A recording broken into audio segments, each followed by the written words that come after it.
बिस्मिल्लाहिर्रहमानिर्रहीम, अस्सलाम वालेकुम। मैं हूं साद इमरान और आप देख रहे हैं नौजवान पाकिस्तान का पॉलिटिकल चैप्टर। नाज़रीन, पिछले 6 माह से एक बहस, एक मौजू जो कि बड़ा मुख्तलिफ मीडिया चैनल्स की और मुख्तलिफ लोगों और दानिशवरों की ज़िन्नत बना रहा है कि वो नवंबर का महीना आ रहा है और इसी सिलसिले में हमने देखा कि इमरान खान ने लॉन्ग मार्च किया, मुख्तलिफ सियासी जमातों ने तोड़ फोड़ की। सिंध जो है कि जो नेशनलिस्ट पार्टी हैं उनका भी एक महाज गर्म रहा। फिर इसके साथ साथ MQM का भी एक जो है वो उनका भी गवर्नर आया। तो नवंबर के महीने में ऐसा क्या हो रहा है? हुकूमत जो है वो वफाकी हुकूमत, उसने भी जो है वो इसहाक डार साहब को वापस बुलाया। और फिर अभी जो रिसेंटली अगर हम देखें तो मियाँ शहबाज शरीफ साहब मिस्र गए, वहाँ से फिर लंदन गए, एक दिन में 4 मुलाकातें की। जी हाँ, यकीनन आप समझ गए होंगे कि नए आर्मी चीफ का तकर्रुर हो रहा है। पाकिस्तान में आर्मी चीफ का तकर्रुर क्या बाकी तमाम चीज़ों से बहुत ज़्यादा ज़रूरी है? क्या दीगर मसाइल जो है वो उनको आप साइडलाइन करके इस पर फोकस करेंगे, या जो है वो ये हुकूमतों के लिए, अपोजिशन के लिए और दीगर जमातों के लिए इतना ज़रूरी क्यों है? और अगर हम देखें कि आर्मी चीफ को, तो वो भी मुख्तलिफ गैरिजन्स का दौरा कर रहे हैं, अलविदाई दौरे कर रहे हैं। मेरे साथ मौजूद है शफकत भाई, जो कि एनालिस्ट हैं और रिसर्च बेस्ड एनालिसिस करते हैं और पाकिस्तान के और डिफरेंट जो ग्लोबल इश्यूज़ हैं उन पर बात करते हैं। आइए इनसे बात करेंगे और जानेंगे कि आर्मी चीफ के तकर्रुर में कौन कौन से ऐसे मामला हैं और वो कौन कौन से नाम हैं जो ज़ेर बहस हैं। जी शफकत भाई।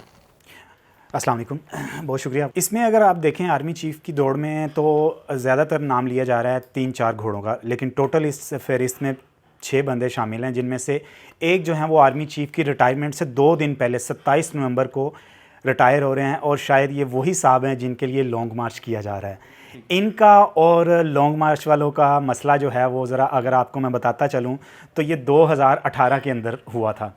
खान साहब ने आते साथ 2018 के अंदर इनको 8 माह के अंदर अंदर रिप्लेस कर दिया था। ये उस वक्त DG ISI थे। ठीक है। तो इसलिए अब खान साहब की कांपें टांग रही हैं कि अगर ये बंदा आया तो कहीं मेरा पुराना क्लैश दोबारा सामने ना आ जाए और मुझे लेने के देने ना पड़ जाएं। ये लॉन्ग मार्च के पीछे जो तीसरे हफ्ते में दाखिल करने का मकसद ही यही है। और इस सिनेरियो में अगर आपको याद हो तो आज से 2 हफ्ते पहले कामरान खान साहब ने भी एक ट्वीट किया था। ठीक है। ये कामरान खान साहब आजकल प्रो PTI चल रहे हैं। इन्होंने एक ट्वीट किया था और उसके अंदर कहा था चूंकि जनरल आसिम मुनीर साहब जो हैं वो 27 नवंबर को रिटायर हो रहे हैं तो ऑटोमेटिकली अगले इनके बाद मोस्ट सीनियर जनरल जो साहिर शमशाद साहब, तो उनको लगा दें। मसला क्या है? तो असल में ये कामरान खान साहब कोर कमांडर रावलपिंडी, जी कोर कमांडर इस वक्त कोर कमांडर रावलपिंडी है। कामरान खान का ये ट्वीट करने का असल मकसद इमरान खान का वो बयानिया था कि हम इशारा देना था कि हम आसिम मुनीर को किसी सूरत बर्दाश्त नहीं करेंगे। और ये लॉन्ग मार्च की स्टोरी भी आपने देखा होगा, जावेद चौधरी भी और हामिद मीर भी और दीगर लोग भी जो हैं वो यही बात कर रहे हैं कि असल इशारा उस तरफ जा रहा है क्योंकि उनको 8 माह के अंदर अंदर खान साहब ने आते साथ रिप्लेस कर दिया था। इस दौड़ में और 5 जनरल भी हैं, लेकिन उनमें मोस्ट सीनियर जो हैं साहिर शमशाद साहब हैं और इनका नाम भी लिया जा रहा है बड़े हल्कों में। और इस वक्त ये कोर कमांडर रावलपिंडी इनको लगाया गया है ताकि ये तजुर्बा हासिल कर सकें। आपकी बात को काट रहा हूँ। इमरान खान साहब आपने जो है वो एक सारा मलबा तकरीबन PTI पे गिरा दिया और ये कहा कि इमरान खान साहब ये चाहते हैं कि जो है वो आसिम मुनीर साहब वो किसी भी सूरत आर्मी चीफ न बने। तो अगर हम माजी में देखें तो ये हरबे तो पहले भी इस्तेमाल किए गए हैं ना। अगर हम 1970 से ऑनवर्ड देखें तो भुट्टो साहब का क्लैश जो है उनका एक फेवरेट थे, वो इवन भुट्टो साहब ज़िया उल हक साहब को लेकर आए थे और फिर जनरल जनानी और फिर जनरल मुशर्रफ और कियानी साहब तक ये बात आई थी। तो पहली बात तो ये कि इन पर बात करना अब मायूब नहीं रहा। एक ज़माने में तो बड़ा वो एक रिस्ट्रिक्शन नहीं और सारा, अब लोग खुल के बात करते हैं। क्यों ना करें, हमारी अपनी फौज राय है, हमारी राय है, हमारी अपनी फौज है, हम बात करेंगे, बिल्कुल करेंगे और अपना समझ के करेंगे। आर्मी चीफ की तकरीर पर इमरान खान का नैरेटिव, जबकि वो मेंबर ऑफ पार्लियामेंट भी इस्तीफे नहीं दिए, आप इसको कैसे निगेट कर सकते हैं? आप ये देखें खान साहब क्या कह रहे हैं कि वो कह रहे हैं मैं हकीकी आज़ादी मार्च के लिए चल रहा हूँ। खान साहब को गोली लगने से ठीक एक दिन पहले urdupoint.com एक वेबसाइट है, डिजिटल वेबसाइट है, इनका चैनल कोई नहीं है, यूट्यूब चैनल है। इनके एक एंकर ने खान साहब से कंटेनर के ऊपर इंटरव्यू किया था, तो उन्होंने कहा था खान साहब आप हकीकी आज़ादी मार्च से क्या हासिल करना चाहते हैं, आवाम के लिए आप क्या लाएंगे? उन्होंने कहा एक ही बात, सिर्फ इलेक्शन इलेक्शन इलेक्शन। तो इसमें हकीकी आज़ादी मार्च क्या है और इसमें और बताएं। देखिए तो जो वो तो आपकी पॉलिटिकल आइडिया, वो अपना एक एक्शंस होते हैं, पॉलिटिकल मनोवरिंग होती है, वो तो हर सियासतदान करता है। और जब से सियासत मारद वजूद में आई है, हाँ वो पॉलिटिकल अपना ग्लोबल पॉलिटिक्स हो या स्ट्रीट पॉलिटिक्स हो या इवन वो घरों की सियासत हो, वो तो लोग तो तोड़ जोड़ करते हैं। अच्छा, आप इसको इतना ज्यादा क्यों कर रहे हैं? अच्छा, मैं तो ज्यादा ये क्यों शुरू कर रहा करें। हूँ, आपको याद होगा कि 2019 में जब जनरल बाजवा साहब रिटायर हो रहे थे, तो खान साहब रहमतुल्लाह अलैह की गवर्नमेंट थी, ठीक है तो इन्होंने एक कानून पास किया, उनको एक्सटेंशन दे दी, और इस ठीक है। एक्सटेंशन में सारे जमहूरिये शामिल जी, थे, मैं- नून लीग भी, आप वो अपना भी, point वो दे भी। दें। अच्छा, इसमें मैं बता रहा हूँ, एक जी, मिनट जी, मैं बताने लगा जी, हूँ। खान साहब ने एक लॉ पास किया था हम्म। कि आर्मी चीफ को एक्सटेंशन दी जा रही है, सुप्रीम कोर्ट ने कहा था कि लॉ बना रहे ठीक हैं, है। इनको एक्सटेंशन दे दें। एक्सटेंशन तक तो बात ठीक थी, खान साहब ने 61 साल से उम्र बढ़ा के 64 साल क्यों की? मेरा पॉइंट है, अगर खान साहब को मेरा एक point मिनट, मैं पॉइंट जी। आपको क्लियर करता हूं। अभी 64 साल एज कर दी, अभी जनरल बाजवा साहब इसलिए कहा जा रहा है एक्सटेंशन बढ़ती है, आसिम मुनीर साहब मोस्ट सीनियर जनरल है ना, तो उस शिक के अंदर, तो सी की शिक के अंदर एक शिक ये भी कर मेरा देते हैं कि point नेक्स्ट आर्मी चीफ जो है वो मोस्ट सीनियर जनरल हुआ करेगा। क्यों नहीं इन्होंने मसला हल ठीक किया? है, पॉइंट आ गया आपका। जी, खान साहब ने एक्सटेंशन दी, खान साहब कोई फेवरेट थे, खान साहब ने ये किया। कानून पास कहाँ से हुआ था? पार्लियामेंट से पार्लियामेंट में कितनी जमातें थी? सारे सारे। पीडीएम तो फिर पीडीआई सारे। खान पे इल्जाम क्यों लगा रहे हैं आप? अभी खान साहब का ही फड्डा चल रहा है ना। आप सबको मेंशन क्यों नहीं कर रहे कि पीपल्स पार्टी ने भी किया था? मुझे याद है काशिफ अब्बासी साहब का शो था, कमरुल जमा कायरा उस वक्त थे साथ में, और अभी जो एक अपना वो नाराज साथी है खान साहब का, फैसल वाडा, जो बड़ी स्क्रीन की जीनत बना हुआ है, वो एक जूता लेकर आए थे बड़ा, जी, एक जी, शूज लाए थे और उन्होंने टेबल पर रख दिया था, जिस पर कायरा साहब ने शदीद एहतजाज किया था, जबकि उनकी पार्टी ने सबने वोट दिया था। तो फिर ये दोहरे म्यार क्यों है? क्या आप भी उसी डेगर पर चल पड़े हैं? तो फिर उस टाइम सारे आप राजी थे। उस वक्त कायरा साहब का नाम, अब आपने खान साहब हर चैनल पे ये चल रहा है, जी जी, खान साहब ने एक्सटेंशन दी, खान साहब ने ये किया। मुझे बता उस वक्त ये साहब क्यों नहीं जो है वो मुजाहिद बने, ये ना कर देते ठीक है, तो वो गलत है, ये भी गलत हो जाए। सर? ये तो कहते हैं ना, मैं रियासत मदीना का दावेदार हूं, मैं ईमानदार सही कम से कम सच नाम बोलने तो वाला लेते हैं ना, बंदा। वो तो नाम चले नहीं नाम लेते। लेते हैं ना, तो बात भी तो सीधी करें ना, हमें बताएं ना, ये लॉन्ग मार्च तीसरे हफ्ते में जा रहा है, किस लिए जा रहा है, किस काम के लिए जा रहा तो है? उनका राइट है, डेमोक्रेसी का राइट है। आप कॉन्स्टिट्यूशन के फर्स्ट 20 आर्टिकल्स पढ़े, आप डेमोक्रेटिक राइट की बात करेंगे कि पब्लिक की बात करेंगे, ये बताएं।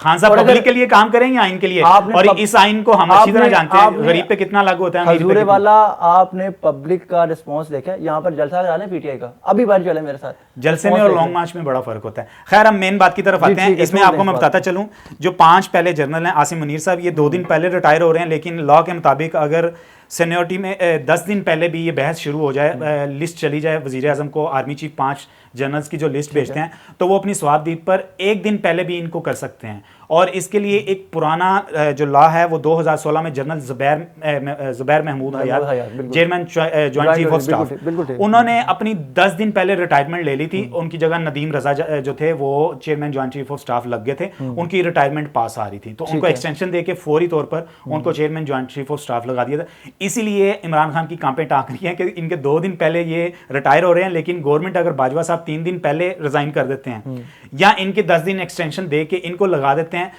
असल मसला वही है, मैंने आपको बताया, खान साहब की शुरू में आते साथ इनके साथ क्लैश हो गया था। ये उस वक्त डीजी आईएसआई थे, आसिम मुनीर साहब, और ये पाकिस्तान की तारीख में सबसे कम तरीन अरसा रहने वाले डीजी आईएसआई, ये 8 माह रहे थे, और खान साहब की जिद पर इनको चेंज कर दिया। अगर खान साहब आसिम मुनीर नहीं चाह रहे जी, तो फिर हु इज द ब्लू आई?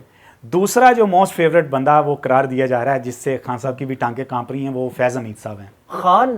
आपने इमरान खान साहब की बात की कि खान साहब ये चाहती हैं कि हमारा बंदा आए, वो अपनी मर्जी का बंदा चाहते हैं आपके नज़रिए के मुताबिक। तो क्या खान इतना बेवकूफ़ है कि उसको मुशर्रफ याद नहीं है? He is the chosen one by Nawaz Sharif, जो किया वो सबके सामने है। ठीक है, ज़ियाउल हक साहब भुट्टो साहब की वजह से आए थे, जो कुछ हुआ वो उनके सामने है। तो खान साहब इनको लाकर तो इन पर यकीन करेंगे? इंस्टीट्यूशन की अपनी पॉलिसी है और हर बंदे की अपना नज़रिया है, आप उसको डिक्टेट नहीं कर सकते। तो ये तो पॉइंट आपका जो है ना, वो मैं कम से कम मैं तो जो है ना इसको वेलकम नहीं कर रहा, बिकॉज ये बड़ा एक कॉम्प्लेक्स आपका स्टेटमेंट है, और इस पर तो मैं नहीं समझता कि चले ठीक है, 2 राय हो सकती हैं, आपकी राय है, मेरी एक अपनी राय है। लॉन्ग मार्च की हिस्ट्री बता रही है हमें कि क्या किस तरह मामला चल रहे हैं। हिस्ट्री बता रही है कि पीपल वांट्स इमरान खान, और वो जो रिस्पॉन्स उसमें तो 2 राय है ही नहीं, उस पे जो रिस्पॉन्स है। बात ये है कि लॉन्ग मार्च का मकसद क्या था, हमने उसको आर्मी चीफ के साथ नहीं किया। मकसद ये था कि इस गवर्नमेंट को वो खत्म करें, जो कि गवर्नमेंट जो कि वो बयानिया दे अच्छा, रहे हैं। आप हम मुझे श्योरिटी देते हैं कि अगर आर्मी चीफ आसिम मुनीर के अलावा कोई और लग गया और इमरान खान एक लंबी चौड़ी तकरीर करके उठ गया, आप क्या कहते हैं सर? वो इलेक्शन की डेट लेके उठेगा, वो एक लंबी चौड़ी तकरीर करेगा और रफू चक्कर हो जाएगा। अच्छा, इस पर भी बात हो रही है लंदन प्लान की। जो अगर बात करें, जिस तरह मैंने शुरू में कहा कि सर मियां साहब मेरी बात सुन लें, मेरी और बात सुन लें। छोड़े, नहीं मेरी नहीं बात सर, मैं सुन लें। सुनूंगा ही नहीं। मियां साहब वो बंदे हैं जिन्होंने 100 प्याज भी खाए, 100 छितर भी खाए।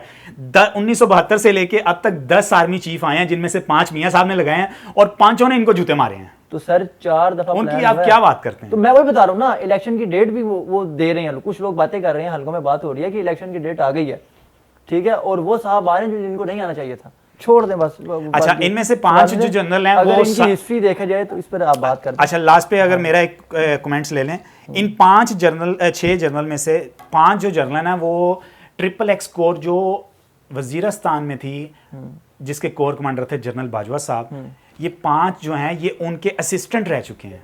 5 अच्छा। मोस्ट सीनियर जनरल जो ठीक हैं है। ये उनके असिस्टेंट, कोई ब्रिगेडियर के ओहदे पर था, कोई कुछ था।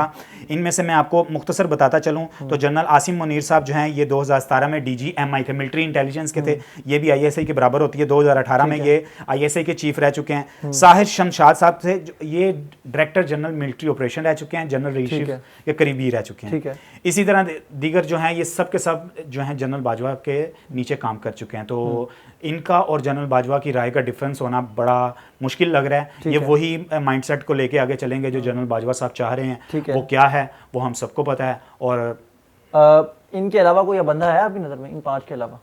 छठा एक मेजर जनरल रियाज साहब हैं जो इनके अलावा इसमें दौड़ में शामिल हैं। लेफ्टिनेंट सॉरी ये हैं नुमान साहब, नुमान महमूद साहब, ठीक हो गया। लेकिन उनका कहा जा रहा है कि वो 10-20% चांस है कि वो आएंगे। ये जो 5 ऊपर वाले टॉप 5 हैं इन्हीं का चांसेस हैं ज्यादातर। जनरल अजहर अब्बास साहब। अच्छा चले, ये 6 को डिस्कस आपने किया है। इन 6 के अलावा अगर आपके पास अभी तक की इतलात और डिफरेंट सोर्सेज से अभी तक कोई बंदा नजर नहीं आ रहा, यही होते हैं मोस्ट जो टॉप के 5 सीनियर होते हैं। तो फिर आप ये क्यों कह रहे हैं कि ये वहां नौकरी कर चुके हैं? नहीं, आपको हिस्ट्री बता रहा हूँ कि ये कहाँ पे इनका रह चुके हैं। इनकी सर्विसेज क्या हैं और उस सर्विसेज से आपको इख्तिलाफ भी तो कोई नहीं हो, हमें क्या वो इख्तिलाफ होगा? वो आर्मी वो तो नहीं सर्विसेज में वैसे बैकग्राउंड बताया ठीक है, कहाँ से आए हैं, इनका एक्सपीरियंस क्या है। बिल्कुल ठीक है। तो और इनमें मज़े की बात बताता चलूँ, इन 6 में से 5 का वार जोन का बहुत ज़्यादा तजुर्बा है। वजीरस्तान ऑपरेशन या दीगर टेररिस्ट के खिलाफ जो ऑपरेशंस हुए हैं, इनमें से ये जो 5 सीनियर्स हैं इनको बहुत तजुर्बा इसमें हासिल है। जिनमें से ज़्यादातर जनरल साहिर शमशाद जो हैं ये DGMO थे उसके रहील शरीफ के दौर में, डायरेक्टर जनरल मिलिट्री ऑपरेशन। इन्होंने वजीरस्तान ऑपरेशन और शुमाली वजीरस्तान ऑपरेशन और दीगर जो टेररिज्म के खिलाफ ऑपरेशन हुए हैं उनकी निगरानी की है। इसी तरह अजहर अब्बास साहब जो हैं ये बहुत कमाल के बंदे हैं, लेफ्टिनेंट जनरल, ये 3रे नंबर पे इनका नाम आ रहा है। ये वो बंदे हैं जब 2003 में मुशर्रफ का दौर में इंडिया के साथ हमारा लाइन ऑफ कंट्रोल का एग्रीमेंट हुआ था तो इन्होंने करवाया था। ये वहाँ पर उस वक्त कमांडर थे और ये उस मुआहदे पर अमल दरामद करवाने जिसको मुशर्रफ फार्मूला कहते हैं, मुशर्रफ फार्मूला कहते हैं। नाज़रीन, आपने देखा कि हमने एक बड़ी थोरो डिस्कशन की जिसमें हमने डिफरेंट एस्पेक्ट से ये बात जानने की कोशिश की कि नया आर्मी चीफ कौन हो सकता है और जो भी कॉन्सिक्वेंसेस बन रहे हैं, जो भी इवेंट्स रिसेंट इवेंट्स हो रहे हैं, फ्रेश जो भी डेवलपमेंट हो रही है पॉलिटिकल अरीना में, पाकिस्तान के पॉलिटिकल अरीना में, तो वो उसके साथ इसका कोई ताना बाना है या नहीं है। शफकत भाई ने जितने नाम दिए नाज़रीन, ये सारे नाम अपने कहीं ना कहीं एक अपनी सर्विसेज दे चुके हैं और ज़्यादातर ने उस वक्त सर्विसेज दी हैं जब मियां नवाज शरीफ साहब प्राइम मिनिस्टर थे और इमरान खान से इनका किसी के साथ भी कोई डायरेक्ट वास्ता नहीं है। अगर ये नाम 5 नहीं होते तो क्या आप IG पंजाब को ले आएंगे? आना तो इन्हीं में से है, तो क्यों ना अच्छा होता कि ये पहले ही इनको ट्रेन किया जाता, जबकि जिन लोगों ने ट्रेन करना था वो कोई लंदन फ्लैट बनाने में मसरूफ़ था और तो कोई अपना कोई रायमंड के महल बनाने में मसरूफ़ था, कोई महल बनाने में मसरूफ़। बहरहाल छोड़ दें इस बात को। नाज़रीन, यकीनन आपने एंजॉय किया होगा और अपनी कोई भी राय हो कोई यकीनन उसमें आप पार्टिसिपेट कर सकते हैं। कमेंट कीजिए, प्रोग्राम को शेयर कीजिए। नौजवान पाकिस्तान के पॉलिटिकल चैप्टर से सादिम इमरान को याद दीजिए। इंशाल्लाह किसी नई मौजू के साथ किसी नए वक्त पे शफकत भाई के साथ दोबारा हाजिर होंगे। अपना ख्याल रखिए। अल्लाह ने के बाद।